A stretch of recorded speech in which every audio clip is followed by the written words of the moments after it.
Hey golfers, Troy Klongerbo here with USGolfTV, and today we're going to talk about course management and specifically managing the bounces in your wedge.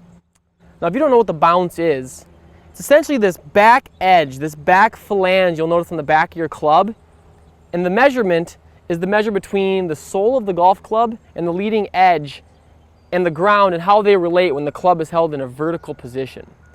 Now why is bounce important to you? It's a good question. Bounce is important to you because it has a huge play and plays a huge role in the shots you're hitting around the green and into the green with your wedge shots. You'll notice that bounce varies anywhere from 4 to 14 degrees, typically in 2-degree increments, and can be found either on the bottom of the golf club, by where the degrees of the club is, on the back of the club in a single digit, maybe a 10 or a 12, or it can even be found in the hosel sometimes.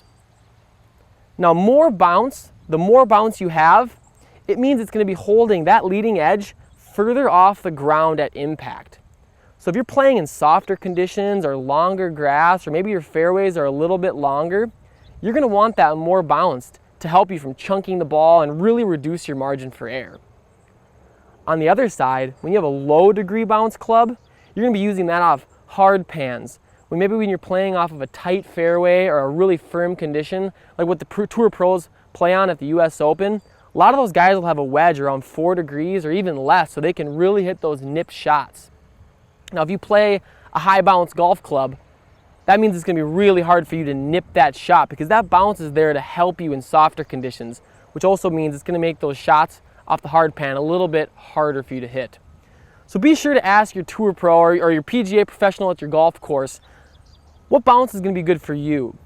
Experiment with a 10, a 14, an 8, maybe even a 4, and see which wedges do I feel most comfortable with and which are going to help me save shots around the golf course. Bounce is a pretty important thing to understand, and I think you guys should really dive in and really learn what helps you guys play the best golf.